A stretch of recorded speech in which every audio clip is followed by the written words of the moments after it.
Muy buenas tardes, tengan cada uno de ustedes. Sean bienvenidos a la sesión número 7 del curso Elaboración y Presentación de Tesis 1, correspondiente al ciclo 44 de cursos libres de la Universidad de San Carlos de Guatemala. Como hacemos previamente, vamos a dar unas indicaciones del curso, específicamente acerca de la tarea que tuvieron que haber subido en esta semana. Entiendo, comprendo, sé que algunos tienen labores diarias, su trabajo, sus estudios, sus exámenes, eso lo entiendo, no hay ningún problema. Por eso se dejó habilitada la otra hasta el lunes de la otra semana para que puedan subir sus tareas. Lo que me interesa propiamente en sí en ustedes es que ver su marco conceptual, ver su hipótesis, eso es lo que nos interesa para poder darles algún tipo de sugerencia, algún tipo de observación al trabajo que ustedes están haciendo. Aquellas personas que ya subieron su trabajo, ahí ya tienen su calificación y como he dicho en otras secciones, poco a poco voy revisando y voy haciéndole ese tipo de sugerencias a sus trabajos. Pero así en términos generales, como se manifestó en las sesiones del día sábado y hoy se los manifiesta a ustedes, vamos así a ver así a grosso modo qué fue lo que sucedió con todos los trabajos. La mayoría de personas pues siguieron instrucciones. Fue un pequeño grupo, unas personas que no siguieron las instrucciones que se estaban indicando ahí en la plataforma. Esto lo hago con el simple hecho de que ustedes empiecen a acostumbrar cuando tengan que presentar ya sea su anteproyecto o su diseño o protocolo de tesis o plan de investigación, como usted le quiera llamar, al encargado de metodología o tenga que presentar sus capítulos o su informe final, debe de seguir las instrucciones que aparecen en el instructivo de su facultad o de su escuela. Si no lo siguen, sencillamente les van a rechazar o como decimos aquí en Guatemala, le van a votar su tesis, pues en ese sentido. Son aspectos de redacción, son aspectos de estilo. Otra situación que se dio es en el aspecto, y como lo dije el día sábado, y aquí nuevamente se lo digo a las personas, se los digo con todo respeto, con toda educación, espero no molestar a algunos, pero me he dado cuenta que hay muchas personas que tienen problemas para usar Microsoft Word. A estas alturas en que ustedes se encuentran, algunos ya están en el octavo, noveno, décimo semestre, algunos ya cerraron, algunos están en sus privados, algunos ya están a punto de presentar su tesis, deben de manejar muy bien Microsoft Word. Yo me daba cuenta ahí porque, como dije, algunas personas se comunicaron vía electrónica, algunos se comunicaron por el chat de la plataforma y me indicaban que habían ciertas cosas que desconocían propiamente de Microsoft Word. Por ejemplo, interlineados, márgenes, portadas, aspectos relacionados a colocar fondos de agua, en insertar el logotipo, reducir el tamaño del logotipo de su facultad o de su escuela. O sea, habían cosas que ustedes a esta altura como universitarios pues deben de manejarlo muy bien en ese sentido. Otra situación que se dio fue que, por ejemplo, había que colocar un índice, había un tipo de índice que se debía de plantear ahí. La mayoría lo hicieron, pero otras personas, la numeración de su índice no coincidía con su trabajo propiamente. Indicaban que tal sección estaba en tal página y cuando uno lo iba a revisar no estaba ahí. Como les decía, preferible que pasen estos errores ahorita en este curso. Este es un curso de actualización, es un curso para que usted se prepare para presentar su tesis. Preferible que pasen esos errores y no cuando lo tenga que hacer con su asesor o lo tenga que hacer con su encargado de metodología. Otra situación fue en el caso de los antecedentes. Hubieron algunas personas que en antecedentes estaban colocando una especie como de marco teórico o marco referencial, estaban definiendo conceptos. Recuerden que cuando hablamos en la sesión sobre lo que era el marco conceptual, en antecedentes es referencia a libros o tesis que hayan abordado el tema. Pongan atención en eso. En antecedentes en el marco conceptual es aspectos del tema, todavía no del problema, es del tema. Recuerden que le habíamos quedado que con 2 o 3 libros más que suficientes, era solo para ver cómo redactaban ustedes. Algunas personas cuando estaban escribiendo o presentaban su trabajo, Yo ahí les marqué en su trabajo que no hicieran esos cortes bruscos de párrafos al pasar a otra página. Es que se ve mal, esa es la razón. Se ve mal, usted está escribiendo, viene bien la conversación y ese corte a la otra página. Si usted ve que hay una línea o dos líneas o tres líneas, corra ese párrafo y que comience en la otra página. Es una regla de estilo. Se debe de comenzar una hoja o una página con un párrafo y se debe terminar con un punto y aparte propiamente, o terminar con un párrafo. Es una observación que se les hace. A algunos se les olvidó el planteamiento del problema. Ahí en el planteamiento del problema escribieron determinada situación, pero no pusieron la pregunta. No se sabe qué es lo que iban a investigar. Pero luego ponían la delimitación, y ahí en la delimitación les faltó poner el lugar físico, el tiempo, la especificidad de estudio, y en el caso de la delimitación del tiempo, eso también lo explicamos cuando vimos el marco conceptual. En la delimitación de tiempo es cuánto tiempo se va a llevar usted en hacer su tesis. Por eso es que se habla de un año o año y medio. La mayoría o algunas personas colocaban realizar la tesis en 2 meses, o en el mes de agosto y julio, o en el mes de agosto y septiembre del 2021. Eso es para hacer precisamente el trabajo de campo, lo que le va a llevar 2 meses. Pero usted en la delimitación temporal debe de colocar cuánto tiempo piensa usted o calcula usted que le va a llevar a hacer su tesis, desde lo que es la elección del tema hasta la presentación o el examen público. Pues estamos hablando de un año o año y medio.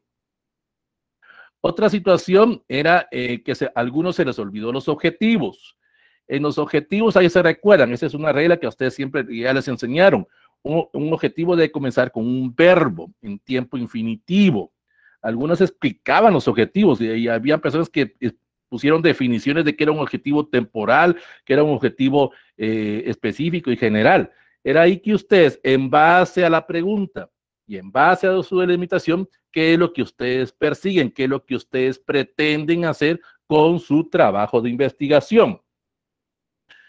La otra situación, pues la justificación, ahí tenían que explicar el motivo, las razones, las circunstancias, el por qué, cómo, cuándo, dónde y a quiénes ustedes están escogiendo ese tema de investigación. Dicen que ya estoy hablando de temas, no estoy hablando de problemas.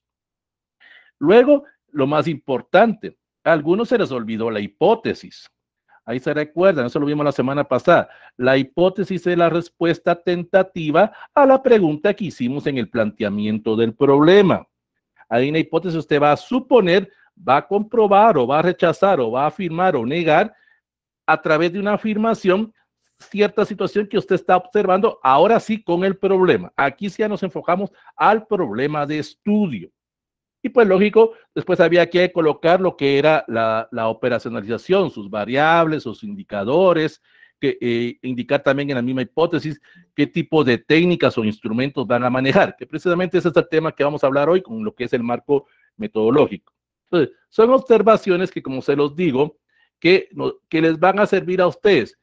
Repito y remarco, preferible que pase esto ahorita, en este curso de actualización, en este curso que para ustedes es como una especie como de ensayo o de preparación. Yo sé que algunos ya están presentando su proyecto de tesis o algunos lo van a hacer el otro año, pues propiamente. Entonces, que esto les sirva como recordatorio, que esto les sirva como de preparación para cuando lo tengan que hacer con su asesor o lo tengan que hacer con su encargado de metodología.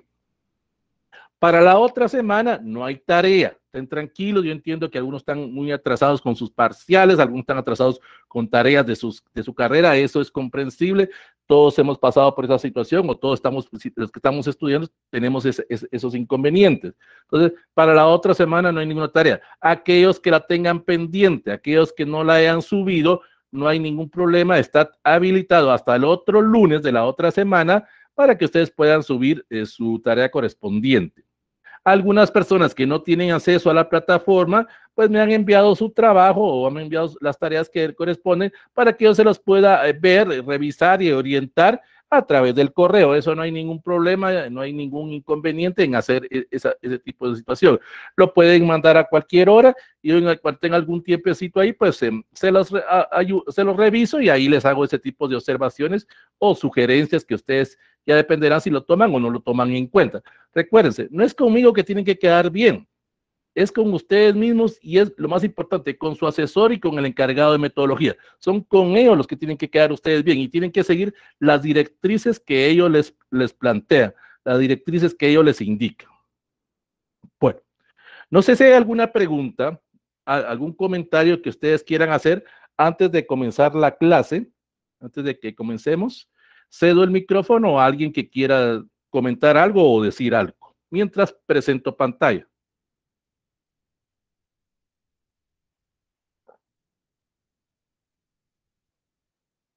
Bueno,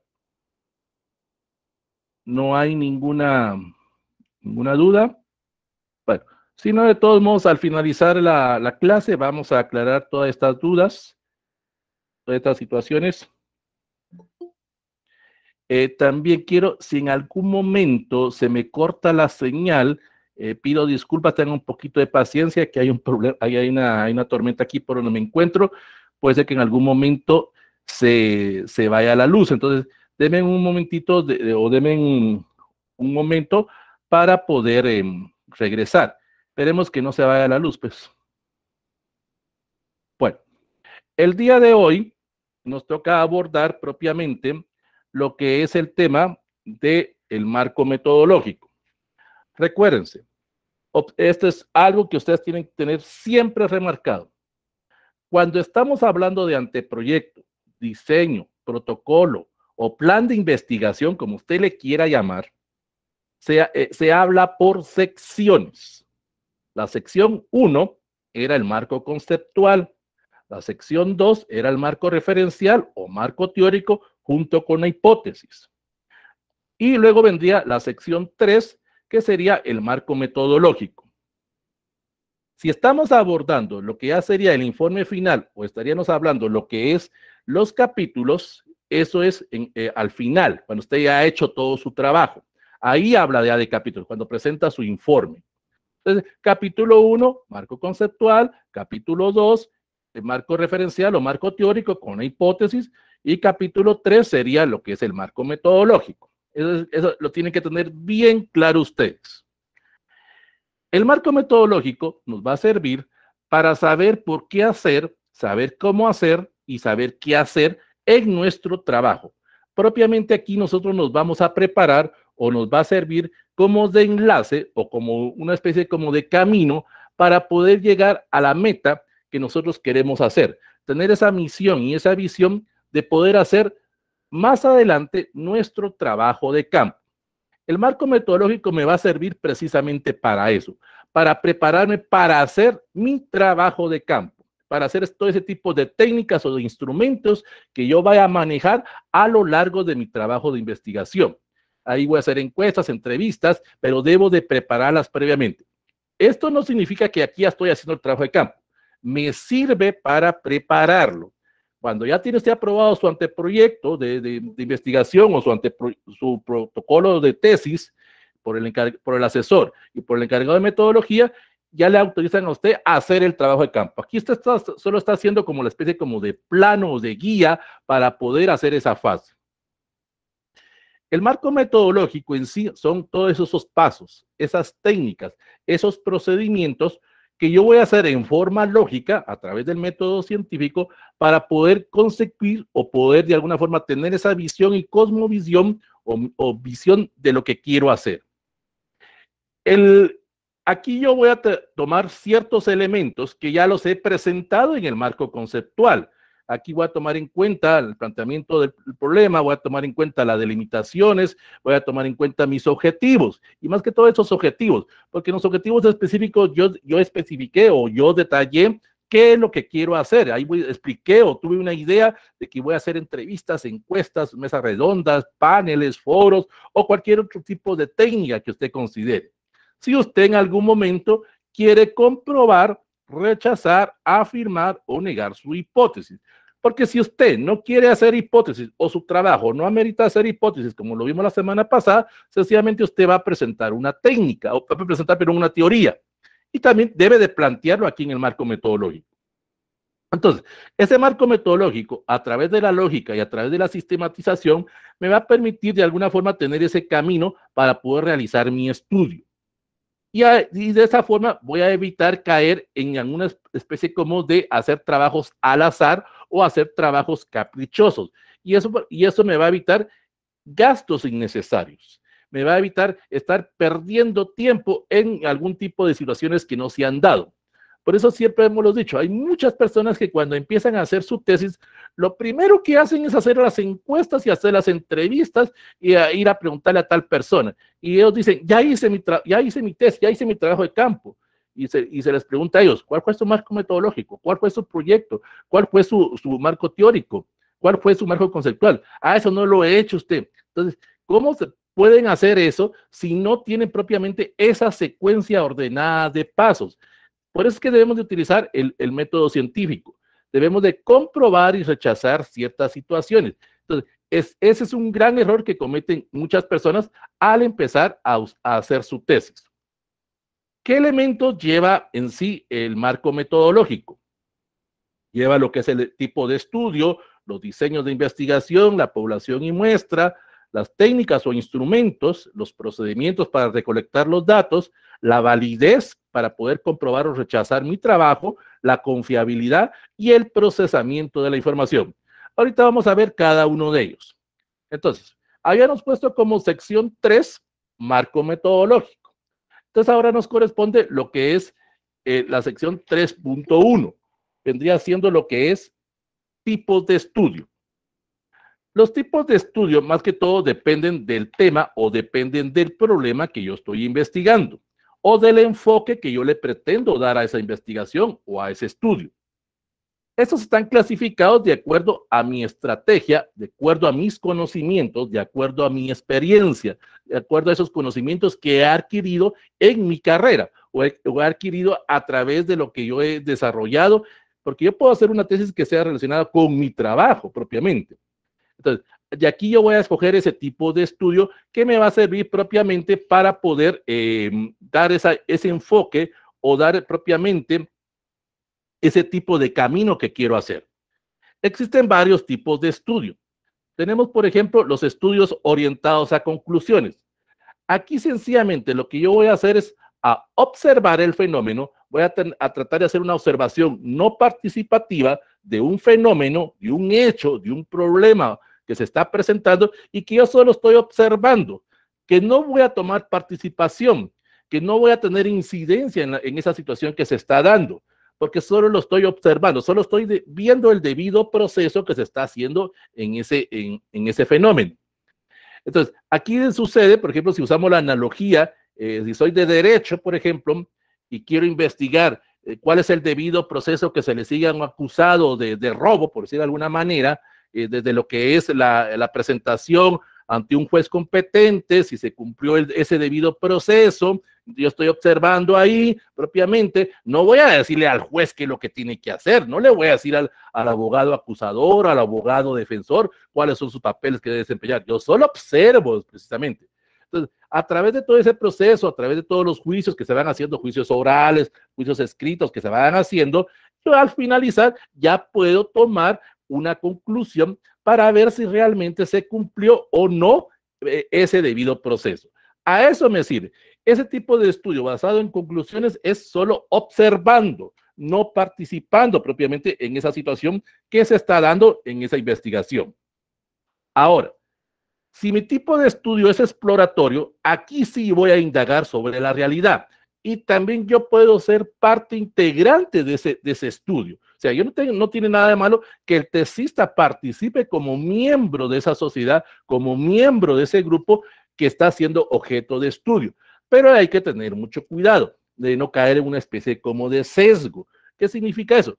Y yo sé qué es lo que voy a hacer, yo sé que tengo en mente o en idea qué posible solución hay, pero no voy a influenciar sobre el grupo, no voy a influenciar sobre ese grupo que estoy observando o ese grupo que está participando, porque si no, vuelvo a repetir, caigo en esa especie como de error, caigo en una especie como de sesgo. Soy parte integrante del grupo, soy parte de ese grupo, entonces debo de seguir comportándome tal y como se debe de dar esa situación. Es como cuando ustedes están, por ejemplo, en una película, o a ustedes los llegan a filmar a su trabajo. Al principio usted se pone, si usted ve que lo van a estar filmando, usted está de alguna forma nervioso, está de alguna forma viendo la cámara. Se trata de que usted actúe normalmente, como que no hubiera nada, pues propiamente. Ese es el tipo de investigación exploratoria. Usted puede ser parte, pero no de alguna forma no influya, porque usted es el investigador. Luego tenemos los tipos de estudio descriptivos. Aquí yo voy a interpretar la realidad. Aquí yo voy a interpretar ese fenómeno, ese hecho que estoy observando, esa hipótesis que estoy afirmando, negando, negando, afirmando, o tratando de alguna forma de verificar, o tratando de negar eso que existe ahí. Entonces, ese tipo de estudio propiamente lo que va a hacer es que yo interpreto por qué el fenómeno se está dando así y por qué no se da de otra forma. O también cuáles pueden ser las posibles soluciones a ese problema de estudio. Yo lo interpreto. No significa que mi interpretación se vaya a cumplir. Eso ustedes lo tienen que tener muy claro a la hora de hacer su tesis. Ustedes van a proponer una posible solución a ese problema que están observando. Que esa se cumpla en la realidad es otra situación. O ustedes de alguna forma, cuando por ejemplo si están haciendo un EPS, ustedes van a participar en ese tipo de problemas y ustedes tal vez sí van a solucionar un pequeño elemento dentro de ese tipo de situación que se está dando. Pero usted sí participa ahí, usted sí interpreta y usted de alguna forma con sus conocimientos, con su experiencia, puede transformar en alguna medida ese problema o ese fenómeno que se está viendo. Luego tenemos los tipos de estudios explicativos o experimentales. Esto se maneja mucho en el área de medicina, en el área de agronomía, en el área de veterinaria.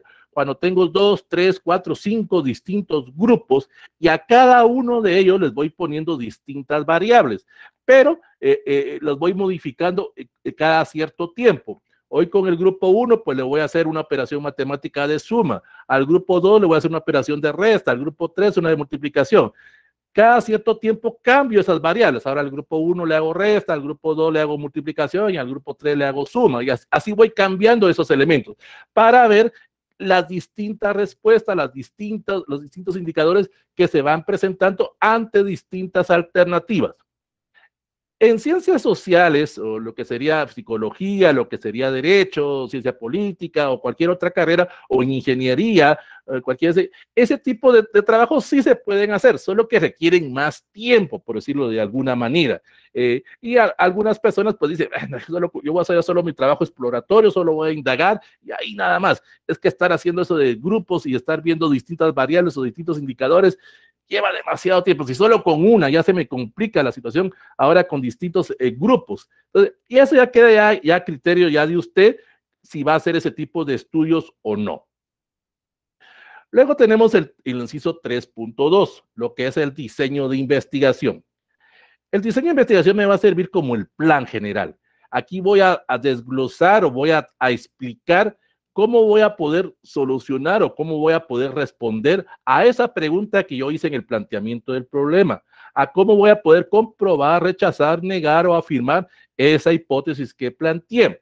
Entonces, a través de esa información que yo tengo, puedo de alguna forma plantear ese tipo de metodología, ese tipo de camino que me va a servir para tener esa concordancia con mis objetivos también y poder tener esa finalidad o ese triunfo que quiero, que es realizar mi tesis. A través de aquí yo debo de plantear si puedo utilizar un método o varios métodos para poder hacer mi trabajo más sencillo. Los métodos que más se utilizan, además del método científico, tenemos lo que es el método de observación, lo que hacíamos anteriormente. Esa observación puede ser participativa o no participativa, puede ser directa o puede ser indirecta. Aquí yo voy a ver cómo voy a plantear cómo voy a tener esa percepción de los objetos o de los fenómenos o del estudio que estoy realizando yo. Tenemos el método, lo que es el método deductivo. y de lo general a lo particular. Y eso usted ya lo está haciendo propiamente, porque usted cuando escogió el tema era muy amplio, muy grande, por decirlo de alguna manera, y usted lo fue reduciendo, lo fue haciendo de alguna forma más pequeño para que le fuera más sencillo. Ese es el método deductivo, de lo general a lo particular. Empezó con el gran tema, ahora ya tiene un problema, ya lo fue delimitando en una república, ya lo fue delimitando en un departamento, en un municipio, y si quiere, pues en una aldea, o en un caserío, o en una zona, en una colonia, de lo grande a lo pequeño. Eso lo tienen que tomar ustedes en cuenta. No agarren temas muy generales, porque si no, les va a llevar mucho tiempo. Tenemos el método inductivo, que es lo contrario, pues en este caso sería de lo particular a lo general. Tengo el problema y quiero encontrar otras alternativas, o como lo vimos con el tema de las fichas bibliográficas, voy a hacer esa interpretación de otros autores, voy a hacer esas síntesis que otros autores han hecho. Es lo contrario propiamente. Tenemos el método de análisis. El método de análisis lo que me va a permitir de alguna forma es comprobar o rechazar de alguna forma todo lo que es o esos elementos, y voy detallándolos o voy de alguna forma explicando cada una de esas partes, cada uno de esos elementos que constituye ese problema, ese objeto de estudio. Tenemos el método de síntesis, que consiste a través de esa reunión racional, a través de esa unión de conceptos, a través de esos elementos que están dispersos, que yo estoy viendo en determinada comunidad, en determinado lugar, ante determinada situación que se está planteando. Entonces yo los voy a reunir en un todo propiamente para poder estudiar esa totalidad. Luego tenemos lo que es el método comparativo. Como el mismo nombre lo dice, voy a comparar dos situaciones o tres situaciones, ya depende de lo que yo quiera hacer. Comparo factor A con factor B con factor C, lo que vimos anteriormente con lo que se utiliza en el área de medicina. Lo puede hacer en el área de ciencias sociales o en el área de ingeniería, arquitectura, en el área de ciencias económicas, pero vuelvo a repetir, lleva tiempo hacer ese tipo de trabajos. Luego tenemos lo que algunos ya lo han visto en sus clases, el método dialéctico. El método dialéctico consiste en estar preguntando por qué, por qué, por qué, y por qué, y por qué. Como decimos aquí en Guatemala, el niño siempre pregunta por qué las cosas, y por qué no así, y por qué no de otra forma, y por qué si lo hice de esta forma, por qué no lo hice de otra forma. O sea, siempre vamos a estar preguntando, ese tipo de espiral, de regresar, de estar regresando y no encontrarle siempre una respuesta definitiva, sino que a una respuesta que encontremos le vamos a encontrar otra pregunta, y seguimos y seguimos y seguimos. Luego tenemos el método experimental. Aquí propiamente voy a estar proponiendo, voy a estar de alguna forma haciendo algún tipo de sugerencia, algún tipo de mecanismo para poder encontrar la posible solución a determinada situación, a una enfermedad, por ejemplo. Entonces, voy a estar experimentando, voy a través de mi cuaderno de observación, a través de mi técnica, que yo voy a ver más adelante, cómo puedo comprobar cómo se está dando esa situación en determinado tiempo y en determinado lugar, porque también puedo hacer esto. Puedo estudiar un grupo digamos, en Nevac Quiché, y estudiar ese mismo grupo por edades o por grupo académico en Chajul Quiché. Puedo hacer ese tipo de comparaciones de alguna forma. Y los métodos estadísticos es a través de fórmulas, a través de estadísticas, presentar esos resultados. Lo que vimos la semana pasada con la hipótesis. Si yo tengo cierta información numérica, debo de plantearla, debo de saber presentarla para que cuando yo haga mi estrategia con cualquiera de los métodos que ya esté utilizado, pueda de alguna forma documentar y pueda presentar al público o presentar a la persona que vaya a leer mi trabajo, para que en este caso el asesor o el encargado de metodología puedan interpretar o puedan también analizar lo que yo hice o lo que yo voy a hacer, dependiendo de lo que se está haciendo. Entonces, si yo no quiero hacer hipótesis, aquí es donde yo voy a utilizar un tipo de estrategia documental o bibliográfica. Aquí yo voy a hacer mi propuesta, voy a hacer esa teoría que estoy de alguna forma planteando o quiero plantear. Pero si estoy utilizando algún tipo de hipótesis, y vuelvo a decir, comprobar o rechazar, también puedo hacer un trabajo de campo, aquí donde usted lo va a explicar, cuál va a ser ese trabajo de campo, cómo va a comprobar, cómo usted de alguna forma va a obtener esos datos, cuál va a ser la realidad que usted va a ver, cómo va a manipular de alguna forma esos datos que usted va a tener, y eso lo vamos a ver más adelante. Y si lo hago a través de una experimental, de alguna forma yo voy a poder contemplar contextos artificiales. Voy a proponer diferentes alternativas. Estoy en medicina, ¿qué pasa si le ingreso un reactivo A? y luego le ingreso un reactivo B a tal situación, a tal bacteria, a tal virus, a tal situación que se esté presentando. Luego tenemos el inciso 3.3, la famosa población y muestra. Entonces, el 3.1 es población. La población es el conjunto finito o infinito de elementos, de personas, de casos que presentan ciertas características comunes, edades, género, aspectos religiosos, nivel académico, nivel socioeconómico, si son de tal universidad, si son de tal colegio, si son de tal municipio. O sea, ahí yo voy reuniendo esas características. Ahí yo de alguna forma voy siendo una especie como de selectivo para esas personas, para que de alguna forma puedan tener ese interés en común propiamente a la hora de que yo estoy trabajando ese tipo de metodología o ese tipo de situación que se está estudiando. Entonces, deben de tener ciertas características en común o en no común, porque también puede darse esa situación, que puedo investigar determinado lugar o determinado municipio, determinada región, y que esos elementos de alguna forma sean medibles o sean viables de poder ser estudiados o de poder ser investigados. Luego tenemos el inciso 3.32, lo que es la muestra. Este es un subconjunto de esa población que yo obtuve anteriormente. Digamos, en la población del municipio de Nevac, Quiché, por ejemplo, voy a poner una cosa. Digamos, la población es de 20,000 habitantes. Lógico que yo no voy a investigar a los 20,000 habitantes, pero me interesan las personas que son, digamos, del nivel básico. Entonces, de esos 20,000, ya voy a sacar ese subconjunto, digamos, serían unos 5,000, por decir una cantidad. Entonces, ahí estoy teniendo ciertas características. Esta muestra yo la puedo seleccionar o yo la puedo fraccionar a través de fórmulas estadísticas. Ya puedo sacar el 5% o el 10%, y aquí voy a explicar por qué utilicé ese tipo de procedimientos. Trato de que no sea muy grande esa muestra, porque si yo me pongo, son 20,000 habitantes en Nevac, Quiché, y los que están en básico son 10,000, o sea, ahí el 50% propiamente no es una muestra representativa, pues sigue, ahí le estaría cayendo en una especie como de censo de alguna forma. Entonces, debo de encontrar ese porcentaje que sea representativo, que reúna siempre esas características del universo, pero que no sea en su totalidad. Y a través de esa muestra yo puedo incluir ciertos miembros que de alguna forma me demuestren o comprueben o rechacen lo que yo estoy tratando de hacer propiamente.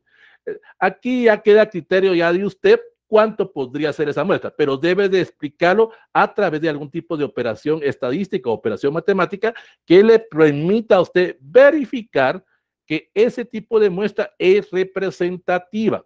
Esa muestra puede ser aleatoria o no aleatoria. Eso ya son aspectos estadísticos. Ya usted podrá sacar ahí sus frecuencias, sus rangos. Aquí entra aspectos que usted vio en estadística como la moda, la mediana y todos esos aspectos que usted en algún momento debe de tomar en cuenta.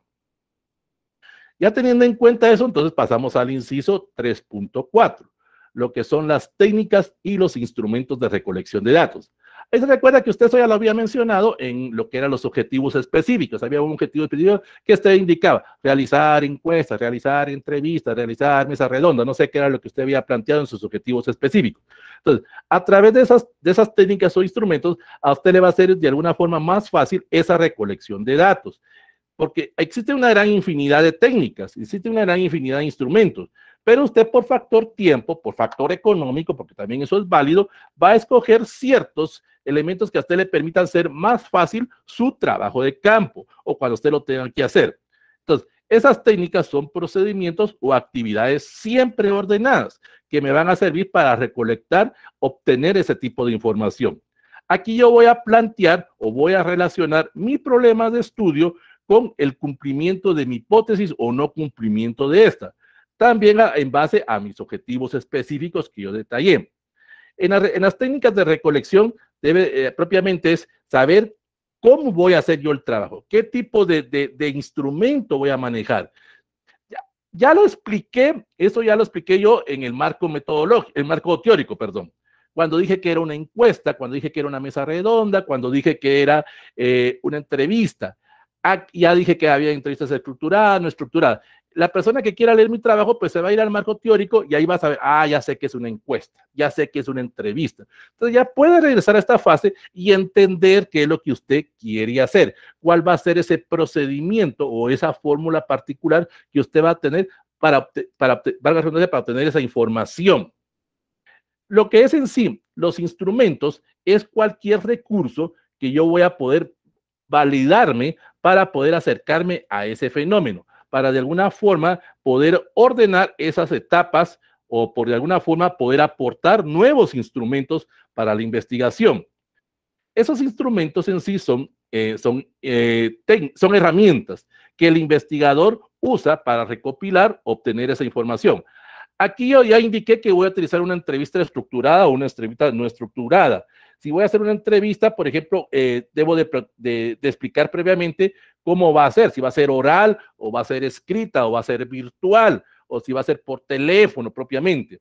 Si voy a hacer algún tipo de observación, si va a ser participativa o no participativa. Si la entrevista va a ser estructurada, debo de indicar también cómo voy a formular las preguntas. Se van a hacer preguntas cerradas, preguntas abiertas, semiabiertas, o voy a dejar propiamente solo un tema para que la persona propiamente explique o dé a conocer nuestro tipo de estudio.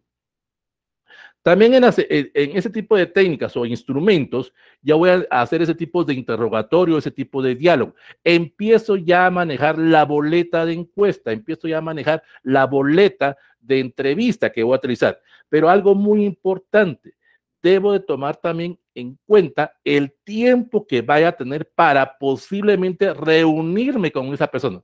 Recuérdese, aquí estoy planificando cómo va a ser esa entrevista con tal persona. Si voy a reunirme con el alcalde de tal municipio y ya logré y tengo en mente hacer eso, pues debo de plantear aquí, hacer las cartas, hacer ese tipo de reunión con él o con ella propiamente, o si voy a hacer algún tipo de encuestas con determinado grupo, saber qué día, en qué momento y en qué hora poder hacer ese tipo de entrevista o de encuesta.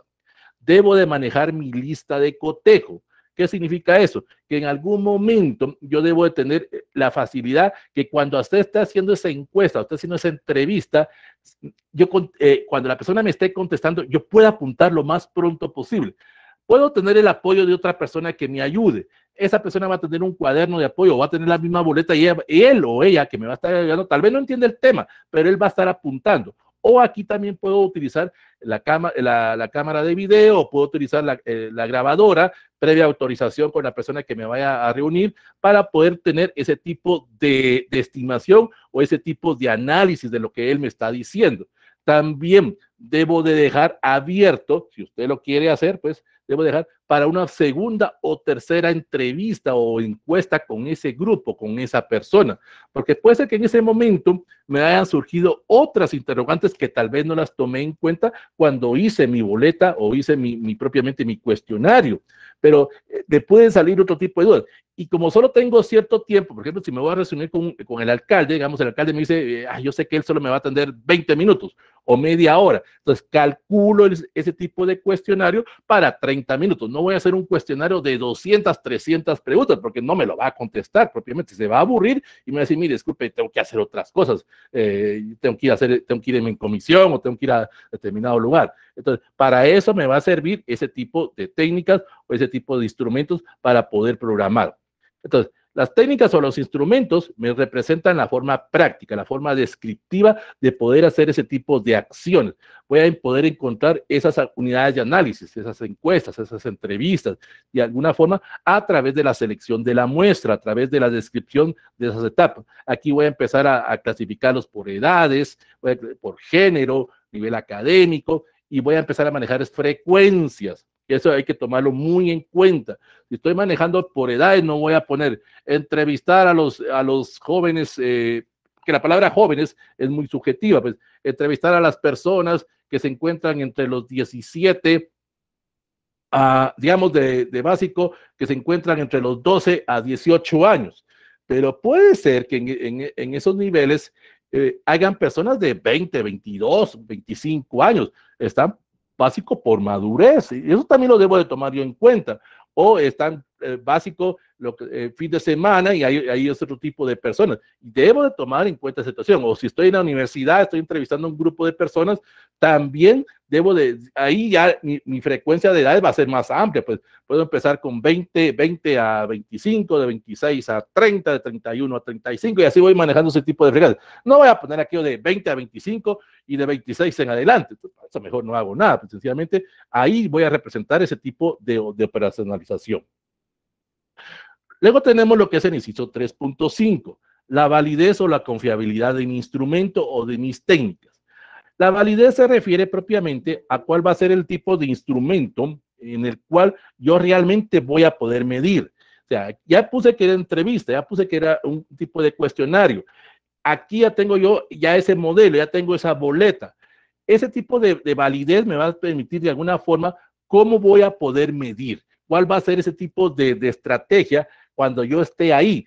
Si voy a estar utilizando esa cámara de video, si voy a estar utilizando esa grabadora, si va a estar una persona acompañándome, si yo solo voy a estar observando, cuál va a ser mi medida para observar esa situación, para ver el determinado problema. Recuerde, si usted está ante una situación determinada, si su observación es no participativa, usted está de lejos propiamente, usted solo observa, no puede tomar partido en esa situación, como lo decían en otra sección. Mire, yo puedo estar estudiando el hecho de una violación y veo que están violando a alguien, pues tengo que intervenir. Hay situaciones en las cuales usted sí puede pues, intervenir. Ahí ya se está saliendo de los campos de acción. Entonces, para eso se refiere la validez. ¿Cómo voy a tener ese grado de poder medir mis variables? Y la confiabilidad se refiere a, con ese grado que tengo de pretender medir esas variables, cómo voy a aplicar yo alguna fórmula o algún tipo de estrategia para que no haya algún tipo de error, algún tipo de sesgo, como lo poníamos en la otra sección. Si yo estoy pasando encuestas ante un grupo de personas, 60, 70 personas, debo de estar presente, y es algo que ustedes deben de tener claro. Si van a hacer entrevistas o van a hacer encuestas, ustedes deben de estar presentes, porque las personas que están en ese momento pueden tener dudas o pueden de alguna forma tener algún tipo de miedo o de temor a la situación.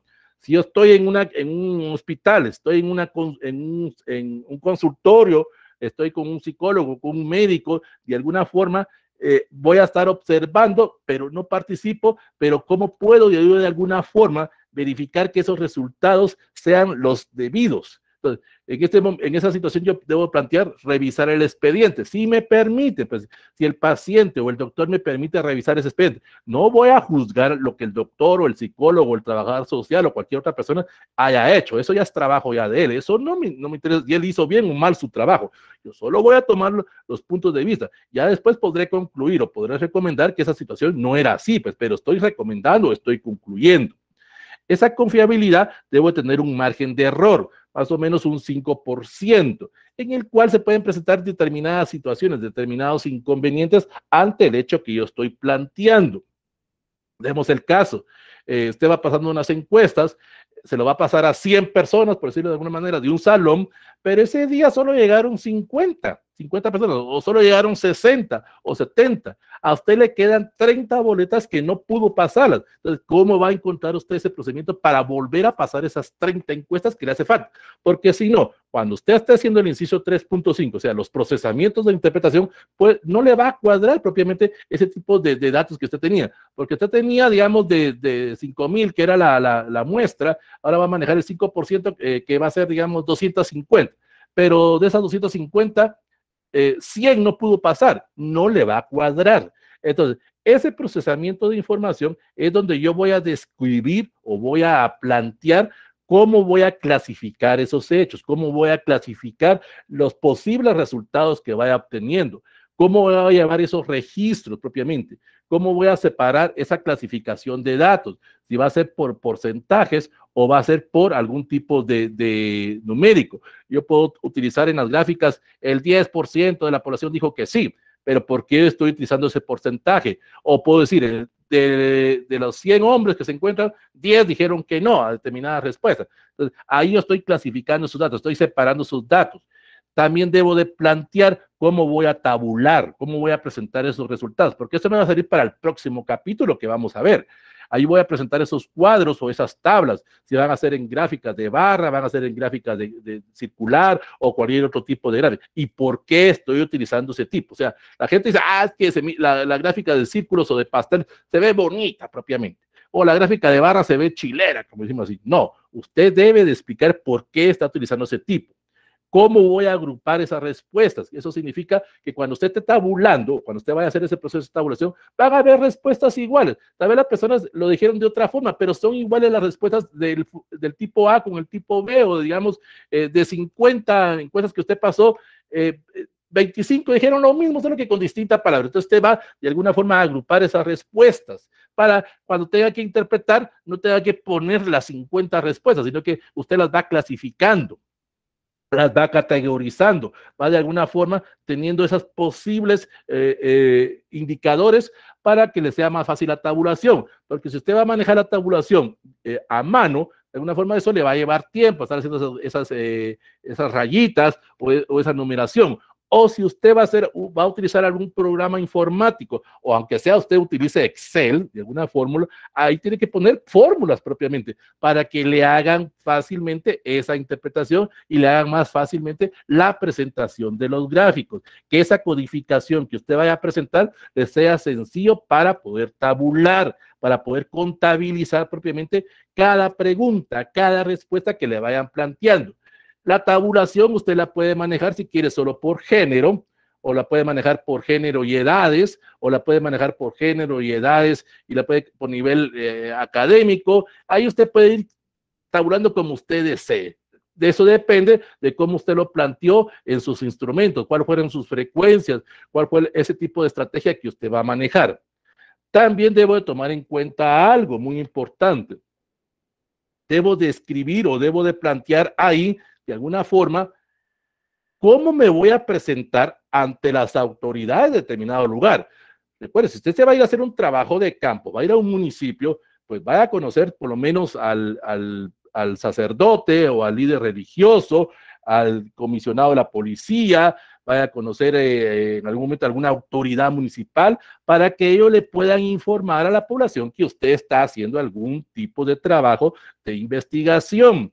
O va a ir con los líderes comunales para que ellos sepan, porque si usted es un desconocido y llega solo así de brusco propiamente, le va a dar algún tipo de problema a esa situación, y la gente en determinados lugares puede reaccionar mal ante usted, porque usted no informó. O sea, siempre infórmele a las autoridades que usted va a hacer ese tipo de trabajo. Si está en una empresa, por lógico, avísele al jefe, al encargado del departamento, avísele a los otros compañeros o colaboradores de la empresa que usted va a estar por un tiempo observando o haciendo algún tipo de actividad, porque si no la gente puede molestarse. Si usted está con un médico, está con un psicólogo, como dijimos anteriormente, usted solo va a estar viendo ahí, pero él le va a decir al doctor, y el doctor le va a explicar al paciente, mire, él solo va a estar aquí observando, él no es parte de nuestra reunión, usted olvídese de él solo está haciendo su tesis propiamente, pero usted no va a llegar solo así y va a empezar a filmar o va a empezar a tomar grabación con el paciente. Imagínense, el paciente acaba de tener una mala experiencia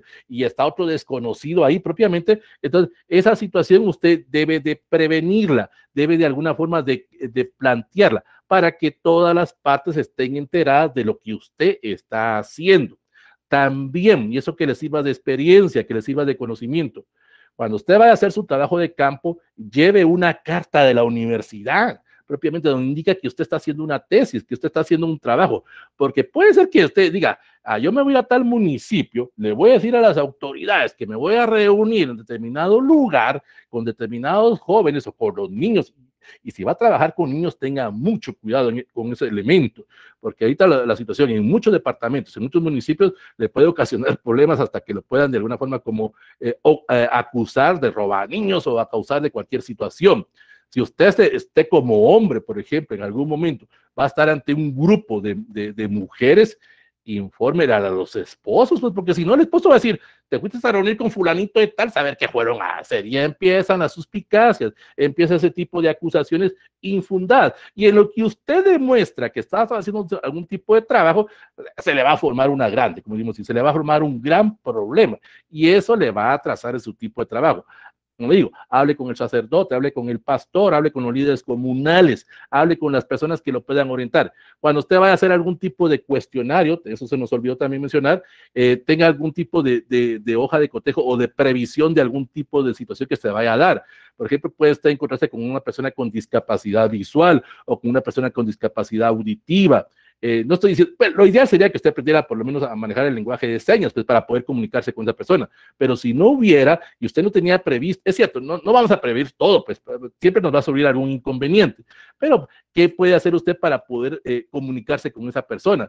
Si usted va a ir a una comunidad y no habla el lenguaje de esa comunidad, no habla en lengua maya, no habla garífuna o chinca propiamente, tiene que tener una especie como de traductor para que le pueda comunicar con esas personas, porque si no, no va a poder obtener ese tipo de datos.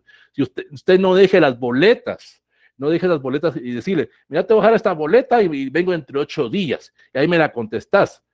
¿Usted cree que esa persona sabe leer y escribir? ¿Usted cree? Pues, ¿qué sucede si entre los 8 días que usted regresa, mira, vengo por la boleta?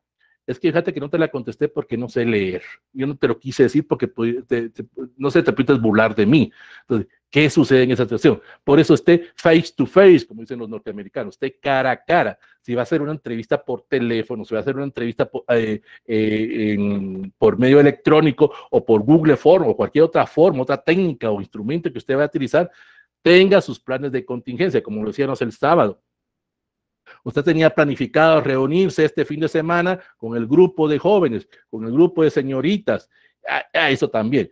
Si va a reunirse con niños o con jóvenes, que estén los padres presentes para evitar cualquier tipo de malas interpretaciones, porque puede ser que usted esté dando una presentación, digamos, una persona me planteó esto, que estaba hablando sobre métodos anticonceptivos, no le avisó a los padres de familia, no le avisó a los maestros, no le avisó al director de la escuela. Lógico que los niños fueron a decir, mire, llegó un estudiante de la U y nos habló sobre condones y nos habló sobre penes y nos habló sobre vaginas. Viene la gente a buscar y decir, mire usted, ¿por qué está hablando solo a los niños? Recuerden, hay personas que a veces están muy cerrados de mente. Más vale curarse en espantos, como se dice. Tenga previsto ese tipo de situaciones que se le puedan presentar ante determinada situación que usted no tenía previsto que se fueran a presentar. Eso es en sí lo que es el marco metodológico. Tener ese camino, tener esa estrategia, tener esa forma de saber presentar mis tipos de trabajo que cuando yo vaya a hacer ese tipo de trabajo de campo. Recuerden, aquí estoy haciendo la estrategia. La táctica significa cuando yo lo haga. Ahorita voy a Elda. Yo voy a hacer ese tipo de táctica para poder hacer ese trabajo. Lo voy a plantear, lo voy a escribir. Y también cómo voy a presentar esos resultados. ¿Cuál va a ser ese mecanismo para interpretar esos resultados? Y eso lo vamos a ver dentro de 15 días, cómo se presentan los resultados. ¿Sí, Elda? ¿Me escucho, Elda?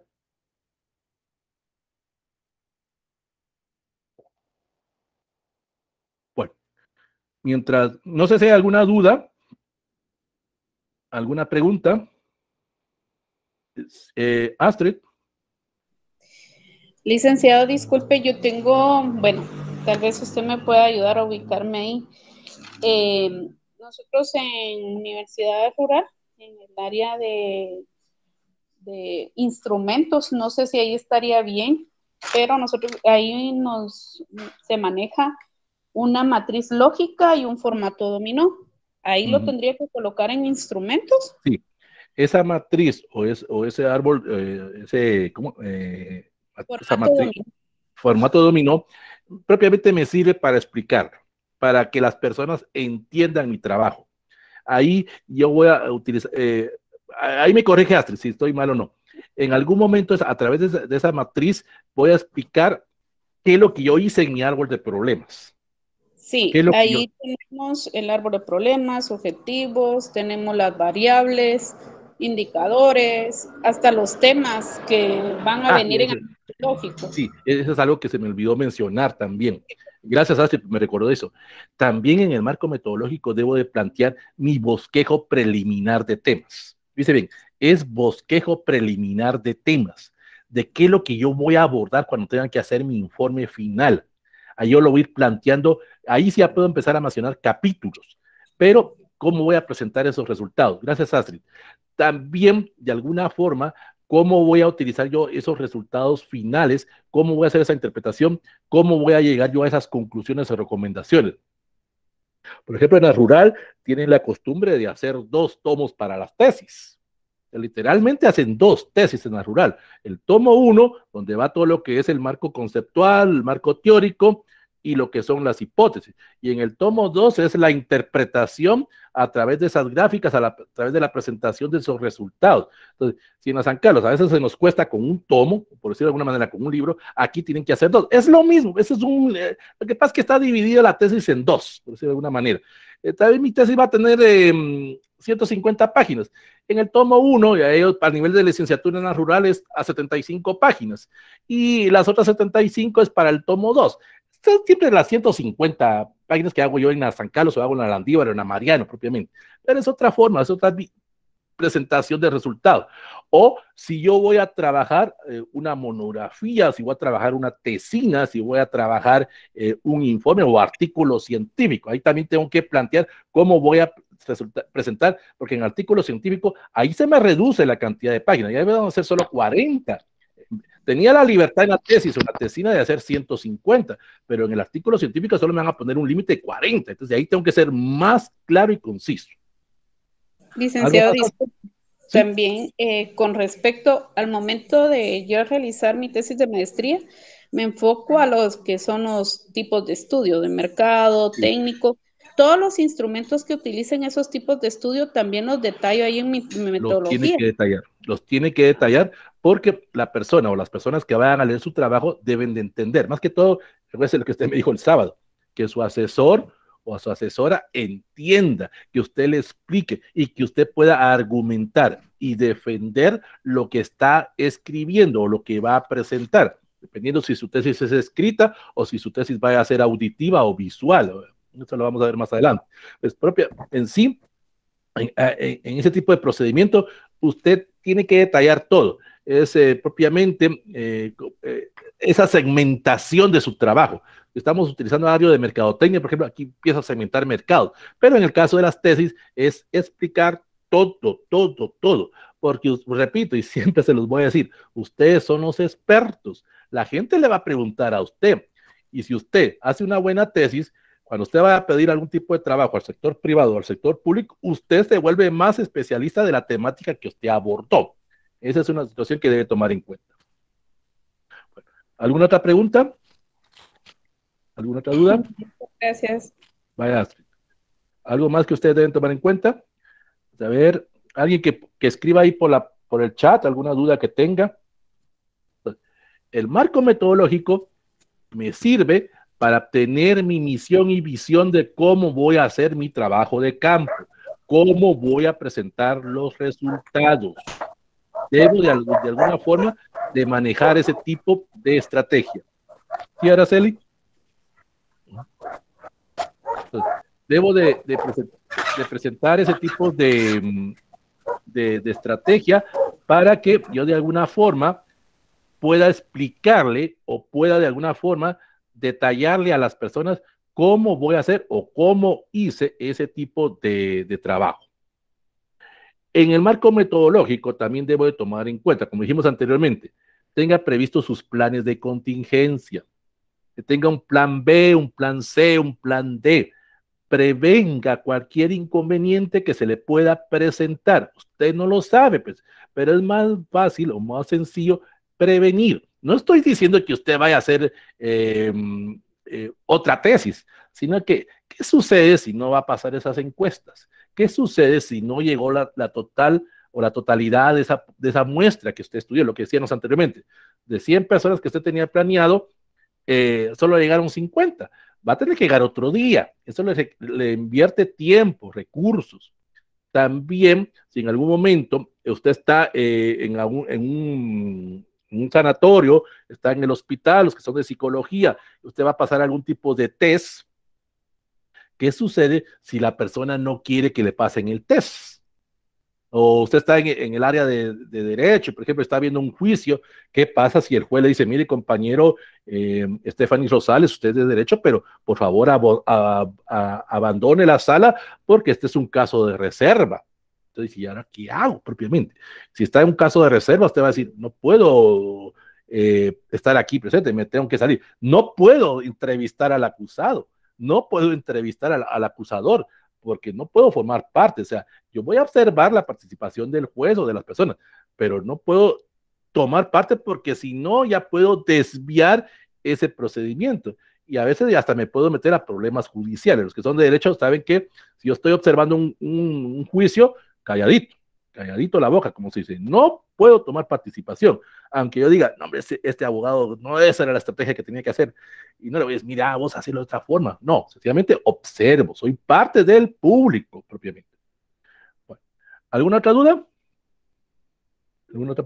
Sí, sí, Astrid. Yo lo voy a aburrir, disculpe. No, Me quería comentar, por ejemplo, cuando yo hice la tesis de licenciatura, en la municipalidad me pasé las encuestas y cuando yo las pasé a recibir, están tachadas, que ellos no las iban a responder. Entonces, en ese tiempo, no sé si era lo correcto, pero yo lo que hice ya después de tabular y hacer mis gráficas, en la última gráfica, se podría decir ya de último, detallé por qué me hacían falta, digamos, las demás personas de encuestar, porque ahí va a haber un sesgo, ¿verdad?, de información, porque yo tenía un dato total y al final no completé todas las encuestas porque se rehusaron a realizarlas. No sé si estaba bien, pero en ese momento yo lo desarrollé así. Ajá. Tiene que eso de alguna forma, cuando usted vaya a hacer su informe final, en el capítulo 3 de marco metodológico propiamente, cuando usted llegue a esa sección, va a explicar esa situación, va a explicar esos inconvenientes. Trate de saber por qué, digamos, si estuviera en ese momento, trate de averiguar por qué la gente no quiso contestar. Es que recuérdese, cuando usted haga un cuestionario, cuando usted haga una boleta, no pregunte cosas íntimas. No pregunte, eso es un gran error que cometen muchas personas. Cuando hacen su boleta de cuestionario, preguntan nombres. El nombre no le sirve para nada, nombre ni apellido. Usted no va a tabular nombres ni apellidos. Usted lo que le interesa son edades, le interesa el género o cualquier otra variable, pero el nombre no, pues, ¿para qué va a poner ese elemento si no le va a decir? Si usted está en algún momento, como vuelvo a repetir, en el juzgado o está en la clínica, un determinado hecho, no le va a ir a preguntar, mira, contame cómo te violaron, o contame qué fue lo que te hizo el chavo, o mira cómo te hicieron los chavos. O sea, hay que tener cierto tacto para preguntar. Las personas se pueden molestar por algún tipo de preguntas. Por eso les vuelvo a decir, háganlo cara a cara para saber cuál fue el motivo, cuál fue la circunstancia. Y también de alguna forma, si yo hice previamente, se recuerdan que siempre hemos hablado de una prueba piloto, ahí pude tener yo alguna idea si algún tipo de preguntas que yo puedo hacer ocasionan malestar en las personas o cuando están siendo grabadas. Y en eso tengan mucho cuidado. Si van a grabar una sesión, una reunión, como lo dijimos la semana pasada, con su asesor, tengan mucho cuidado con eso. Pero también no van a hacer cámara escondida. Yo voy a poner aquí la cámara y no le voy a decir nada al paciente. Y eso hay que tener. Se va a meter usted a problemas jurídicos, a problemas judiciales, porque tarde o temprano el paciente se va a enterar de que fue filmado, así de sencillo. O usted está con el médico, no vamos a llegar a ese extremo, pero digamos que está con el médico y va a llevar la cámara y el médico está haciendo un Papa Nicolau, usted no le va a ir a tomar un video a las partes íntimas de la paciente, pues, o sea, hay que hacer ciertas cosas con tacto. Pues. Y algo que se me olvidaba también, cuando ustedes vayan a hacer su viabilidad de su trabajo, es muy raro el asesor que hace esto, pero téngalo previsto. Hay asesores que le pueden decir, mire, yo quiero pruebas de que usted hizo esas encuestas, quiero pruebas de que usted hizo esa entrevista, quiero ver las fotografías, quiero ver esos videos de que usted ha hecho ese tipo de trabajo. Entonces, por eso tome fotos usted, pero donde usted lo vean que está haciendo la encuesta, no donde está, digamos, con las preguntas o con el paciente. Si el paciente sí le permite tomar ese tipo de fotografías, pues no hay ningún problema, pues, o el encargado. Pero usted en un tribunal, por ejemplo, no puede tomar fotos. Ahí el juez lo saca y hasta se puede ir preso por eso. Hay asesores de 100 asesores, por lo menos habrán 1 o 2 que van a hacer esto, y eso lo dijimos el sábado. Se van a ir con usted a hacer el trabajo de campo. Muy raro el asesor que lo haga, pero de 100 asesores, por lo menos 1 o 2 lo hacen.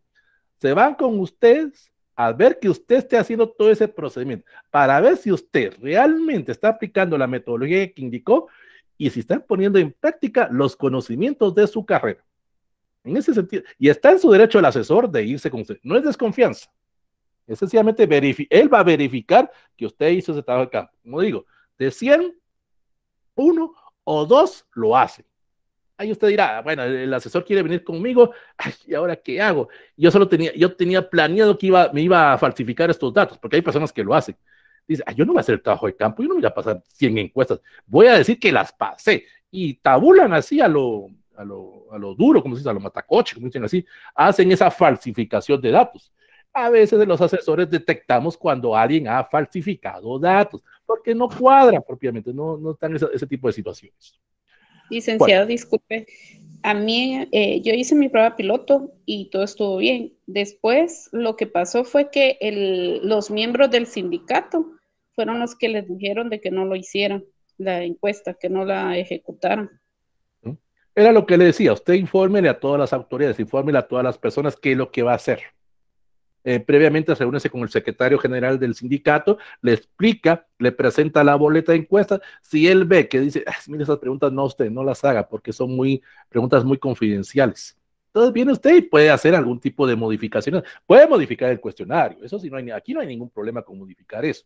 Entonces, eso le puede haber servido a usted, decir, ¿por qué los del sindicato se están molestando con hacer esta encuesta? No voy a hacer nada malo, pues, pero ellos pueden interpretar de otra forma. Por eso, infórmele a todos qué es lo que usted va a hacer. Repito, al sacerdote, al pastor, a las autoridades municipales, a la policía, a los miembros del ejército, a los líderes comunales, en este caso al sindicato, pues infórmele a los padres de familia, al director, a los maestros, a todos infórmele. Evítese problemas. Usted sabe que en esta situación alguien lo puede acusar, le puede causar algún tipo de calumnia y en lo que se solucionan esto, ay Dios, se puede ir usted preso, puede pasar unos 15 días en la cárcel y nada que ver. Tenga cartas de respaldo, lo que dijimos. La universidad le tiene que dar una carta donde indique que usted está haciendo su tesis. No llegue solo así, por así, propiamente. Cuídese, propiamente. Los hombres, si van a llegar a una comunidad, como dije, de señoritas, que haya otras personas que hayan testigos, pues, porque si no van a decir, saber qué hizo con las señoritas. Si es usted un hombre y va a ir a encuestar de casa en casa, no entre a las casas, más si la señorita está sola, no entre a la casa. Entonces te dice, no me va a pasar nada aquí, pues, pero usted no sabe, viene la señorita, después sale corriendo, él me violó, se propasó, él me tocó, y usted también no hizo nada, pues, pero si no tiene pruebas, de aquí que verifique que usted no hizo nada, le vuelve un problema. Por eso, avise a todas las personas lo que usted está haciendo. Ese es un detalle que a muchas personas se les olvida. Sí, lo va a hacer legalmente. Pues. Bueno, ¿alguna otra pregunta? ¿Alguna otra duda? Entonces, aquellas personas que no han subido su tarea en la plataforma, tienen toda la semana hasta el lunes de la otra para subir su tarea. El lunes a las 23 horas con 59 minutos. Para la otra semana no hay tareas, no se preocupe. Recuérdense que ahorita con este trabajo que usted lleva, llegamos a 70 puntos. Ya llevamos 70 puntos jugados. Ya solo nos faltan 30. Ahí va a haber un trabajo al final que va a valer esos 30 puntos. Hoy estamos en la sesión 7. Nos faltan 5 sesiones para terminar el curso propiamente. Lo que vamos a ver la próxima semana es el marco administrativo, cómo usted se va a organizar, de dónde va a obtener los recursos, de dónde va a obtener todos los materiales que le van a servir para su tesis. Recuérdese, este es un curso intensivo, literalmente. Este es un curso de predopéutica, como se conoce en otras universidades. Aquí lo estamos viendo en 12 sesiones, lo que en un curso normal se ve en un año propiamente, en un seminario de tesis se ve en un semestre. Pero aquí es un curso intensivo. Que cada uno de estos elementos que mencionamos, solo por ejemplo, lo del tema de hoy, el marco metodológico, se nos puede llevar 2 meses explicarlo. porque tenemos que ir paso por paso explicando cada fase, enseñándoles cómo hacer las fórmulas estadísticas, cómo encontrar esas muestras y todos esos detalles. Otro mes nos podrá llevar a hacer solo lo que es el planteamiento del problema. Aquí lo estamos haciendo en 50, 60 minutos, lo que se hace en 3 meses, por decirlo de alguna manera. Aquí algunos ya lo han detectado. Este es un curso intensivo propiamente. Es un curso gratuito, pero más de algo le puede servir. Bueno, entonces, si no hay ninguna duda, damos por terminada la sesión del día de hoy. Como siempre les digo, muchas bendiciones, muchos éxitos, muchos triunfos. Siempre tenga cuidado por la situación en que estamos, la situación de salubridad que nos encontramos y por la situación de inseguridad que nos da, que es otra cosa que tiene que tomar en cuenta usted. Si va a hacer su trabajo de campo, no vaya solo. No se va a ir a meter a la determinada colonia o zona roja solo, pues vaya acompañado de alguien, por lo menos, pues, en esa situación, para prevenir cualquier situación hacia usted. Si usted es una señorita, se va a ir a meter al centro preventivo de Baronil y no le avisa a las autoridades, si se mete al sector 12, ya ahí usted mismo fue a buscar los problemas, por decirlo de alguna manera, pues ya debe estar enterado. Y hablando de eso, hay personas que cuando van al centro preventivo le avisan a los líderes del sector. ¿Cómo le llaman a los líderes del sector? De alguien de derecho, ¿cómo le llaman a los líderes de cada sector en un centro de prevención, un centro de delito? O se va a ir a Pavón, o si va a ir a Cantel, avisen a los encargados de sector, que le ayuden, pues, porque no se va a ir a meter solo, pues, si usted se mete, pues ya no va a salir. Bueno, entonces, muchas bendiciones, como les digo a ustedes, damos por terminada la sesión y nos estaríamos viendo el próximo martes a la misma hora, por el mismo medio y por el mismo canal. Entonces, bendiciones para cada uno de ustedes y feliz noche, y doy por terminada la grabación en este momento y por lógica doy por terminada la sesión. Antes de que cierre, pues no sé si hay alguien que quiera decir